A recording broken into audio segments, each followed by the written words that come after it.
L'eau de la loi et l'eau de la grâce. L'opposition entre l'eau de la loi et l'eau de la grâce peut être comprise à travers des perspectives théologiques et symboliques liées à la parole. L'eau de la loi fait référence à la loi de Moïse dans l'Ancien Testament, qui est souvent perçue comme un cadre rigide et prescriptif régissant les comportements et les actions des croyants. Dans ce contexte, l'eau symbolise la purification et la séparation entre le sacré et le profane. Cette eau de la loi est liée à des rituels d'expiation et à des pratiques qui soulignent l'importance de la conformité aux commandements divins. Dans l'Ancien Testament, par exemple, l'eau est associée à des événements marquants comme le déluge ou le passage du Jourdain, représentant à la fois la mort et la vie. L'eau de la grâce, en revanche, évoque une vision plus libérale et spirituelle, incarnée par Jésus-Christ dans le Nouveau Testament. Libérale au sens de la porte étroite et non au sens de la porte large et spacieuse. Cette eau représente un don divin, accessible à tous, sans condition, ou plutôt à une condition, par la foi. Cette eau est souvent associée au baptême et à la parole, symbolisant non seulement la purification, mais aussi donnant accès à une nouvelle vie. Cette eau de la grâce, c'est un fleuve de vive, un fleuve d'intelligence, un fleuve de sagesse de Dieu qui irrigue nos âmes. Cela met en avant l'idée que, contrairement à l'eau de la loi, qui peut sembler contraignant, restrictive, contraste avec l'eau de la grâce qui est généreuse et inclusive, c'est-à-dire jaillissant de l'intérieur de nous. L'eau de la loi symbolise la rigidité, la purification. Sa fonction, c'est d'établir des règles pour le comportement, et son accessibilité est conditionnée par l'obéissance. L'eau de la loi symbolise aussi la loi de Moïse. L'eau de la grâce symbolise la liberté en Dieu. C'est un don divin.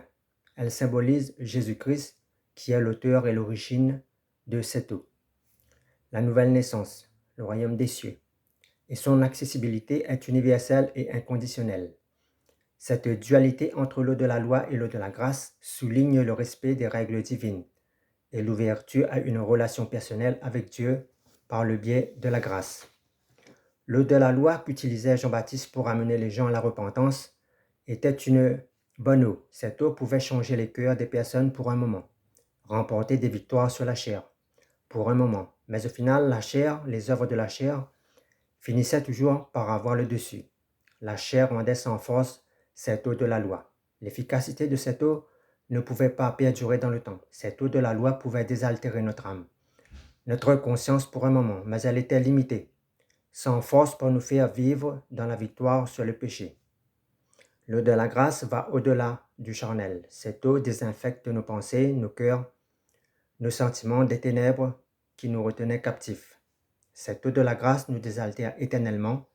Elle a la capacité de rendre la chair sans force. Jean-Baptiste baptise d'eau, c'est-à-dire qu'il nous baptise de la parole de Dieu, issue de la loi, une loi sans miséricorde. Jean-Baptiste nous baptise avec l'eau de la loi. Cette eau nous conduit vers la repentance. Elle prépare notre cœur à recevoir l'eau de la grâce. L'eau de Jean-Baptiste, en tant que dernier prophète de l'Ancien Testament, nous baptise avec une eau qui nous change et nous contraint de l'extérieur. Cette eau n'est pas esprit et vie. Elle est incapable de nous faire naître de nouveau et de nous faire entrer dans le royaume des cieux. Cette eau nous laisse entreapercevoir le royaume des cieux, mais de très loin. Jean-Baptiste nous baptise dans l'eau de la loi, avec une loi, une justice imparfaite, une connaissance, une lumière imparfaite. Nicodème est baptisé dans l'eau de la loi, ainsi que les pharisiens. Alors que Jésus nous baptise d'esprit et de feu, l'eau dans laquelle Jésus nous baptise, c'est l'eau de la grâce, l'eau de l'évangile, l'eau de la vie véritable, de la lumière véritable, de la justice véritable concernant Dieu. L'eau de la loi, c'est l'ombre à venir. L'eau de la loi, son objectif, c'est de nous emmener à la repentance, tandis que l'eau de la grâce, son objectif, c'est de nous faire naître de nouveau pour la vie éternelle en Jésus-Christ pour Dieu. Jean-Baptiste baptise avec de l'eau ordinaire, avec des paroles ordinaires. Jésus baptise avec de l'eau vive, avec des paroles qui nous sanctifient. L'eau de la loi est une eau ordinaire qui agit dans le naturel. L'eau de la grâce est une eau vive qui agit dans le surnaturel. Jean-Baptiste est le dernier prophète de la loi. Jésus est le premier prophète de la grâce.